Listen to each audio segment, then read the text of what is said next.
asistir a las madres con niños de 0 a 6 años, haciéndonos cargo de esa niñez que muchas veces se declama, pero luego cuando se gobierna se la deja de lado. Alberto Fernández puso el acento ahí y hizo esa política tan importante para poder recuperar parte de lo perdido. Ahora, lo cierto es que la pandemia dejó al descubierto, saliendo de un subsuelo muy tremendo, deja al descubierto una Argentina que ya tenía dificultades y que la pandemia claramente agrava, y nos estamos haciendo cargo de esa situación de gravedad que provoca en la Argentina, en la región y en el mundo.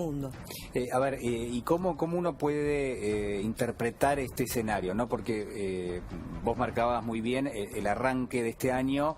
Recuerdo con la tarjeta alimentar, la prioridad era darle de comer a la gente, que la gente pudiese directamente tener el alimento. Hoy, yo te digo cuál es mi percepción y en función de los datos, ¿no? Ha subido la pobreza, pero uno no ve una situación donde la gente, por ahí me equivoco, digo, pero donde haya una especie de emergencia alimentaria. Estás en lo cierto, y no la hay porque hubo un esfuerzo enorme de transferencias de recursos del gobierno nacional y de los distintos gobiernos provinciales para asistir a la cuestión alimentaria en la Argentina. La oposición, en el mes de marzo, cuando arrancamos con la pandemia en la Argentina, y tuvimos esa gran respuesta del aislamiento social preventivo obligatorio, decía que la Argentina estallaba, que el conurbano y los conurbanos no iban a resistir este aislamiento, y no estalló. Fundamentalmente porque hubo transferencia de recursos, la tarjeta alimentar, los bonos de la UH, el bono de la UE, la transferencia enorme del sistema alimentario a los gobiernos provinciales y municipales, este destino del Ministerio de Desarrollo Social, invirtiendo, se alimentaban 8 millones de personas, se alimentan 11 millones de personas, y eso son partidas, no solamente son bolsones de alimentos, sino son partidas que se distribuyen en todos los gobiernos para que cada gobernador y cada intendente pueda volcar en el territorio toda la asistencia alimentaria. Por eso empieza obviamente a estar esa cobertura alimentaria, a estar resuelta también por la gran voluntad de la solidaridad de los argentinos y argentinas. Hoy nos están viendo seguramente jóvenes que se levantan mañana a cocinar para poder entregar viandas. Aquellos que respetaron el aislamiento se organizaron y también tendieron brazos a los sectores más desprotegidos. Las parroquias aumentaron la asistencia alimentaria, los clubes de fútbol abrieron las puertas para poder contener la situación en los barrios. Todo ese despliegue hace que hoy no hablemos del hambre, pero claramente ese despliegue tuvo una decisión política y correcta de nuestro presidente. Ahora, no fue lo único que hicimos. Creo que recién hacíamos mención a la recuperación del salario, porque somos conscientes que la pandemia golpea a todo el mundo, pero a los países como el nuestro, que tiene un 40% de informalidad laboral, que también fue parte de la política económica de Macri, la exclusión y la destrucción de los puestos de trabajo formales y el aumento de la informalidad laboral. Ese aumento nos complica, obviamente, la situación de cómo nos golpea la pandemia, porque nosotros tenemos que buscar a sectores que ni siquiera podemos pagarles el ATP. Tenemos que construir una política pública como fue el IFE, y pudimos contener a 9 millones de personas con ese IFE. Y fue realmente una batería muy importante de asistencia. Y luego el ATP, que vamos por ATP 6, que también demuestra la clara la voluntad de nuestro presidente de prestarle atención a la conservación del trabajo, que no se nos caiga nadie de ese trabajo formal, y recuperar, por supuesto, posiciones del salario. De lo que la Argentina le toca vivir en este contexto, ¿vos hacés algún tipo de relación con lo que traíamos en los últimos años? Recién decías, bueno, en la gestión del expresidente Macri pasaron algunas cuestiones, y uno lo escuchaba esta semana, y la verdad es que no había un registro de eso. Digo, ¿te sorprendió esa actitud? No, yo creo que comparto las palabras de nuestro presidente. Hay mucha impunidad de quienes destruyeron la Argentina. Deberían por lo menos hacer una autocrítica. Todo lo que prometieron no solamente no lo cumplieron, sino que realmente destruyeron. Para nosotros la gran impronta a marcar es cómo destruyeron el sistema PYME y el sistema productivo en la Argentina. Esas 25.000 pymes que se destruyeron, y de esos 240.000 puestos de empleo, nos va a costar levantar esos niveles, por supuesto, de inversión y generación de trabajo. Somos conscientes que la destrucción fue muy rápida, fue muy abrupta, y que la reconstrucción de la Argentina va a estar dada, pero vamos dando pasos que son lentos para la ansiedad que tiene un pueblo después de 4 años. Está realmente muy complicado. Hay muchos sacrificios, ¿no? Muchos sacrificios. Por eso decimos que todavía nos queda, por supuesto, celebramos que vuelva a estar la discusión del salario en la mesa de la política, pero somos conscientes que hubo una destrucción de 4 años, y nosotros estamos recuperando recién ahora ese porcentaje del 28% que hablaba Daer. Habla a las claras de tratar de recuperar la relación del salario mínimo vital y móvil y la canasta básica total en la Argentina. Y esos escalones que fuimos retrocediendo en 4 años los vamos levantando de a uno, porque tenemos que encontrar el equilibrio para que de ese salario el conjunto de los trabajadores pueda vivir dignamente, no solamente alimentarse, sino tener servicios, por supuesto, que puedan ser accesibles y, por supuesto, un transporte que también pueda encontrar respuesta a lo que llamamos, y ni hablar la vida del disfrute, ¿no? No solamente es ir a trabajar y poder comer, sino garantizar con ese salario lo que nosotros soñamos construir de la Argentina, que es que las personas puedan vivir en dignidad con un salario. Hoy no está eso, estamos recuperando ese sendero, pero nos tiene que, por supuesto, motivar ver a un presidente que se hace cargo de esta agenda, que construye esa agenda y que nos dice que la reconstrucción más tardada, ahora, con un esfuerzo muy grande, y nos llama en todo caso a tener memoria, porque esto no es magia, esto fue producto de políticas económicas que dañaron a la gran mayoría de los argentinos. Y qué, a ver, porque en ese esquema, un esquema virtuoso, ¿no? Claramente, donde se recupera el poder adquisitivo del salario,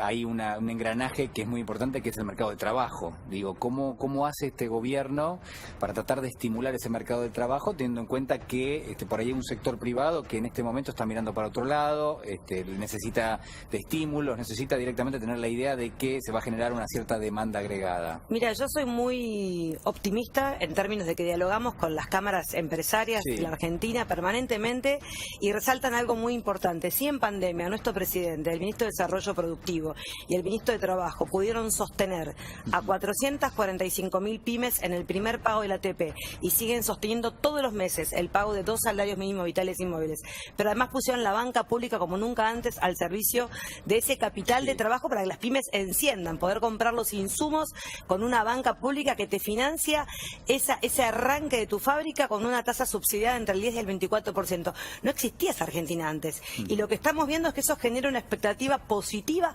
a pesar de lo que nos cuentan en la televisión algunos opositores furiosos a un proyecto de país que vuelve a recuperar la agenda de la producción y el trabajo. Hace unos días hablábamos con el equipo de Matías Culfas sobre la enorme inversión que hubo en agosto y septiembre de algunas ramas y sectores muy importantes. Las automotrices, por ejemplo, en la República Argentina, Volkswagen invirtiendo 150 millones en la fábrica de Córdoba.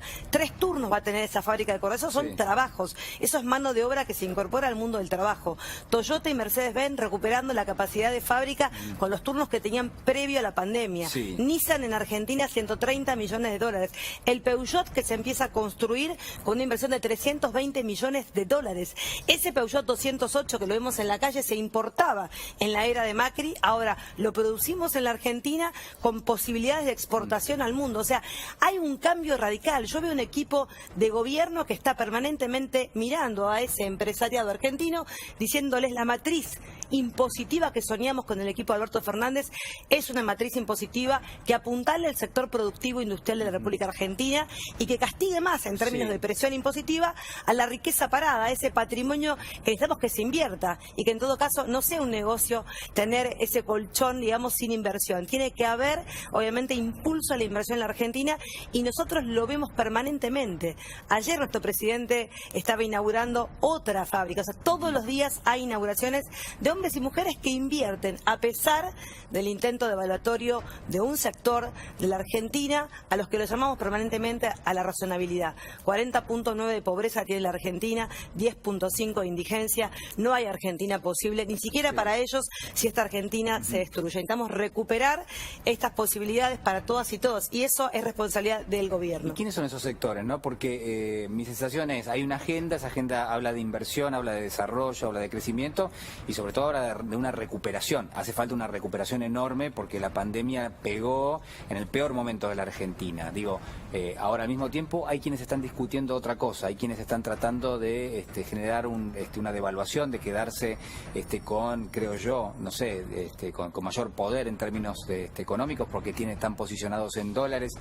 ¿Qué pasa con eso? Hay una búsqueda, lamentablemente hay que escuchar al Papa Francisco, hay una búsqueda de esa rentabilidad, cueste lo que cueste, y por suerte la política tiene, en este caso la Argentina, un presidente que sabe perfectamente para quién trabaja. Él trabaja para todos los argentinos, pero claramente tiene que haber una garantía de que, por supuesto, la devaluación produce el empobrecimiento de los hombres y mujeres que viven de su trabajo. Entonces yo creo que ahí es donde la posición de nuestro presidente toma un valor supremo, nuevamente, porque pone las prioridades bien claras. Al sector agroexportador de la Argentina les dice, este es el dólar oficial de 82.7 y nosotros necesitamos sostenerlo para que esa reactivación económica se dé con un dólar competitivo que genere posibilidades de inversión y de trabajo. El otro sector, ese sector agroexportador Argentina, que claramente está buscando la evaluación, no liquida las exportaciones, como lo ha dicho nuestro presidente, necesita ese dólar más alto para llevarse esa rentabilidad y en un combo bastante complicado, porque venimos de años de timba financiero donde algunos fondos han venido a hacer esa especulación en la Argentina y hoy estamos viviendo las consecuencias, tal cual lo manifiesta Martín Guzmán y Cecilia Todesca permanentemente. Ese modelo de Macri, nosotros hoy estamos viviendo parte del rezago de esas tremendas decisiones, de esa timba financiera. Al no tener esos dólares producto de que hay una retracción de las exportaciones y al haber una salida rápida de esos bonos en la búsqueda del dólar, esto es lo que pasa. Ese mercado pequeño del que habla Daer muestra esa realidad a la que nos quieren llevar. El dólar de 167. El dólar en la Argentina es de 82.7. Los alimentos en la República Argentina, obviamente, siguen a ese dólar. Si siguieran al de 167, estaríamos en una inflación interanual, por supuesto, arriba de los 60 puntos. Y eso no es real. Entonces, también hay que decir la verdad. Ellos quieren ese dólar, nosotros queremos, por supuesto, cuidar al conjunto de argentinas y argentinos.